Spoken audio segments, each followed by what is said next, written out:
Assalamualaikum warahmatullahi wabarakatuh.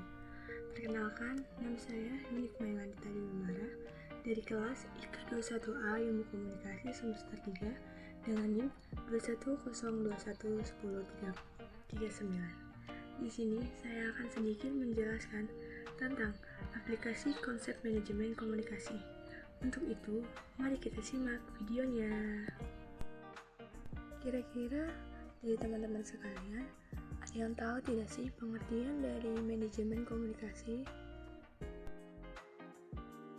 Manajemen komunikasi merupakan proses perencanaan, pengorganisasian, dan pengontrolan penyampaian pesan dari satu pihak ke pihak lain untuk mencapai sasaran atau goals secara efektif dan efisien agar terjadi saling memengaruhi di antara kedua. Setelah definisi, kira-kira apa sih tujuan dari manajemen komunikasi?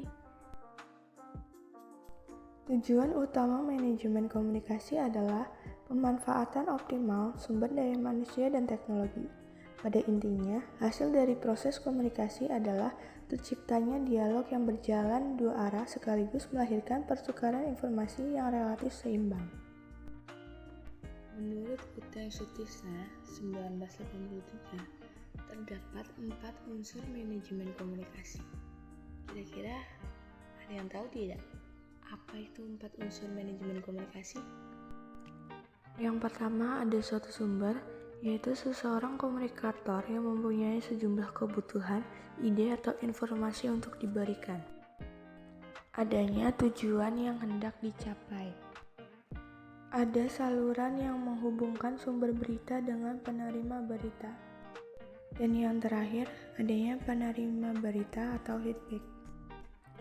Kriteria pengukuran efektivitas Robin 1998 mengemukakan bahwa untuk mengukur efektivitas dapat digunakan 4 pendekatan, yaitu yang A, pendekatan pencapaian tujuan, yang B, pendekatan sistem yang menekankan stabilitas, C, pendekatan konstituensi strategis yang menekankan terpenuhnya tuntutan stakeholder, dan yang D, pendekatan nilai-nilai bersaing yang mempertemukan 3 kriteria, yaitu Human Relation Model, Open System Model, dan Regional Model. Stewart L. Tubbs mengemukakan bahwa komunikasi dapat dikatakan efektif apabila ada 5 indikasi, yaitu yang pertama pengertian, penerimaan yang cermat dari isi stimulasi seperti yang dimaksud oleh komunikator. Yang kedua, kesenangan. Komunikasi ini juga disebut dengan komunikasi fasis untuk menimbulkan kesenangan. Yang ketiga, ada pengaruh pada sikap. Komunikasi juga sering dilakukan untuk memengaruhi orang lain. Kemudian yang keempat, hubungan sosial yang baik. Komunikasi juga ditunjukkan untuk menumbuhkan hubungan sosial yang baik. Kemudian yang kelima, tindakan. Tindakan persuasi dalam komunikasi digunakan untuk memengaruhi sikap persuasif dan diperlukan untuk memperoleh tindakan yang dikehendaki komunikator. Prinsip komunikasi efektif. Untuk mencapai komunikasi yang efektif, tentu tidak mudah karena sebelum melakukan komunikasi, harus memperhatikan prinsip-prinsip komunikasi yang harus dipahami. Yang pertama ada respect. Respect adalah memberikan perasaan positif atau penghormatan diri kepada lawan bicara. Yang kedua ada empati. Empati adalah kemampuan untuk menempatkan diri pada situasi atau kondisi yang dihadapi orang lain. Yang ketiga ada audible. Mengandung makna bahwa pesan harus dapat didengarkan dan dapat dimengerti. Yang keempat ada clarity. Clarity adalah kejelasan dari pesan yang disampaikan. Dan yang kelima ada humble. Sikap ini merupakan unsur yang berkaitan dengan hukum pertama untuk membangun rasa menghormati orang lain. Biasanya didasari oleh sikap rendah hati. Rendah hati dalam berkomunikasi akan menumbuhkan rasa respect. Artinya, rasa hormat yang ditunjukkan dengan kerendahan hati akan mengakibatkan lawan bicara hormat dan menghargai diri kita. Bagian C, manajemen dan manajer komunikasi. Ada 3 peran manajer menurut Semerson 1999. Yang pertama yaitu peran antar pribadi, yang kedua ada peran informasional, dan yang ketiga adalah peran pengambil keputusan. Model manajemen komunikasi. Menurut Michael Kaye dalam bukunya Communication in Management, membuat model komunikasi yang disebut sebagai Bonica Motuska. Model boneka Mustuka ini membagi komunikasi menjadi 4 lapisan. Apa saja? Mari kita simak. Yang pertama ada self. Self dikenal dengan komunikasi interpersonal yang hubungannya dengan diri sendiri.